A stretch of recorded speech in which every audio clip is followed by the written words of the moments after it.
आप सभी को गुरु पूर्णिमा की हार्दिक शुभकामनाएं और राधे राधे। जय सिया राम। गुरु पूर्णिमा क्यों मनाया जाता है? गुरु पूर्णिमा के खास दिन क्यों है? गुरु पूर्णिमा के दिन वेद व्यास जी जो पुराण शास्त्र वेद की रचना किए हैं उनका आज जन्मोत्सव है। गुरु पूर्णिमा इसलिए भी मनाया जाता है क्योंकि वो गुरुओं का गुरु है। उन्हीं के माध्यम से शास्त्र वेद सब कुछ की रचना हुई है। और गुरु पूर्णिमा खास दिन इसलिए है कि इस दिन गुरु की महिमा मिलती है, गुरु के प्रति प्रेम जागृत होता है, गुरु का दर्शन किया जाता है, गुरु चरण पूजा किया जाता है। गुरु हमारे जीवन में कितना महत्वपूर्ण है और कि गुरु के बिना जीवन ही व्यर्थ है। जब तक हम दीक्षा नहीं लिए हैं तब तक का मेरा जीवन बेकार चला गया। जिस दिन से गुरु दीक्षा ले लिए हैं, गुरु के शरण में चले गए हैं, उस दिन से मेरा किसी का भी, मेरा ही नहीं सभी का जीवन सार्थक होता है। और गुरु तो फर्स्ट गुरु माँ होती है जो संसारिक बोध कराती है, जो चलना सिखाती है, बोलना सिखाती है, पढ़ना सिखाती है और पूरे संसार को बोध करवाती है। ये कौन है, कौन रिश्ता है, कौन नाता है, कैसे रखना चाहिए, कैसे निभाना चाहिए, पढ़ाई लिखाई का ध्यान देना सब माँ करती है। उसके बाद दूसरा गुरु स्कूल कॉलेज में आते हैं, विद्यालय में आते हैं, जो अभी तो गुरु नहीं कह सकते हैं। उन विद्यालय वाले गुरु को तो शिक्षक कह सकते हैं क्योंकि उसका बदले वे पैसा लेते हैं। लेकिन वो गुरु होते हैं, तीसरा गुरु होते हैं जो आध्यात्मिक बोध करवाते हैं और हमें इस आत्मा को परमात्मा से मिलाने का काम करते हैं और परमात्मा की कृपा की प्राप्ति करवाते हैं। वो तीसरा गुरु है। तो गुरु के बिना जीवन व्यर्थ है। दीक्षा लेना बहुत आवश्यक है। गुरु अंधकार के गुरु वो दीपक है जो हमारे अंदर के अंधकार को भगाकर प्रकाश प्रज्वलित करवाते हैं।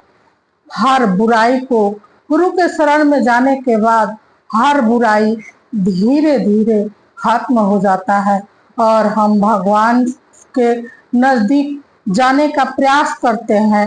भगवान से प्रेम जागृत होता है, वो गुरु है। गुरु का महत्व मुंह से नहीं बताया जा सकता है। कबीरदास जी लिख ही दिए हैं, बताए ही हैं कि गुरु गोविंद दोनों खड़े, का को लागू पाए, बलिहारी गुरु आपने गोविंद दिए बताए। यानी भगवान और गुरु दोनों साथ खड़े हो तो हमें किसको पहले प्रणाम करना चाहिए? हमें पहले गुरु को प्रणाम करना चाहिए क्योंकि गुरु ही हमें भगवान तक ले जाएंगे और गुरु ही हमें भगवान का बोध करवाते हैं। इसलिए गुरु महेश है, गुरु ब्रह्मा है, गुरु विष्णु है, सब कुछ गुरु है। गुरु की महिमा लेना बहुत आवश्यक है। इसी गुरु पूर्णिमा के अवसर पर एक गुरु और एक शिष्य के बीच की एक छोटी सी कहानी सुनाने जा रही हूँ। एक आरूढ़ी नाम का बालक था जिसके माता पिता मर चुके थे। उसका लालन पालन उसके काका करते थे। जब आरूढ़ी 10 वर्ष का हो गया तो उसके काका भगा दिए, घर से निकाल दिए कि जीवन भर तेरा भार हम थोड़े ही चलाएंगे, तुम जाओ जहां मन करे तहां चले जाओ। तो आरूढ़ी क्या करता, इधर उधर भीख मांग कर खाता था और कैसे दर दर के ठोकरे खा करके अपना जीवन निर्वाह करता था। उसको भिक्षा मांगने जब जाता था तो उसको देखकर कोई भगा देता था, कोई दरवाजा बंद कर लेता था। ऐसे में आरूढ़ी तंग आ गया और तंग आकर के जा करके एक सड़क के किनारे बैठ कर रो रहा था, फूट फूट कर रो रहा था। उसी समय उस रास्ते से एक साधु होकर गुजर रहे थे। वो बोले कि आरूढ़ी, हे बालक, तुम इतना क्यों रो रहे हो, क्या बात है, हमें बताओ।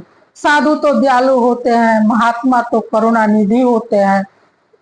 उसी करुणा के हिसाब से आरूढ़ी से साधु ने, महात्मा ने पूछे तो आरूढ़ी ने सब कुछ बता दिया।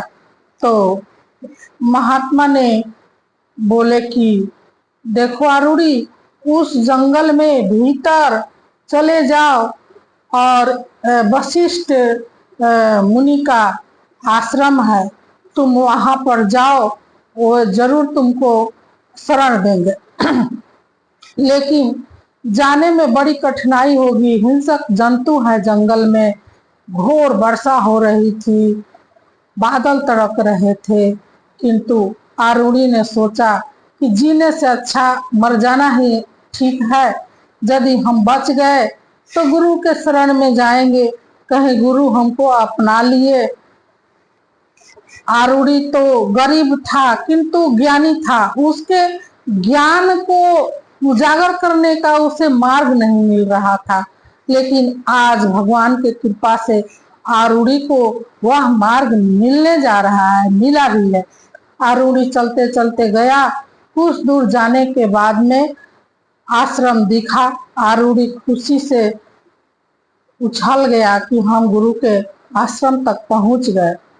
पहले तो गुरु जी के शिष्य लोग आरूढ़ी को देखने लगे, पतला दुबला, खाने पीने के अभाव में एकदम कमजोर, फटा चिटा कपड़ा देख करके शिष्य लोग भगाने लगे कि जाओ जाओ, तुम यहाँ नहीं रह सकते हो, यहाँ पर तो वेदों का ज्ञान होता है, यहाँ पर ज्ञानी लोग रहता है।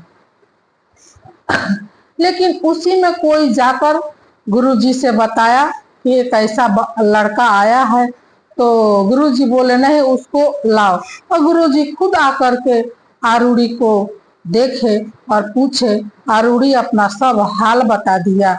तो गुरुजी को दया आ गई। और गुरुजी तो गुरु ही होते हैं, उनको तो दिव्य दृष्टि से देख लिए कि ये बालक साधारण बालक नहीं है, ये भगवान इसको मेरे तक कुछ करने के लिए ही पहुंचाए हैं।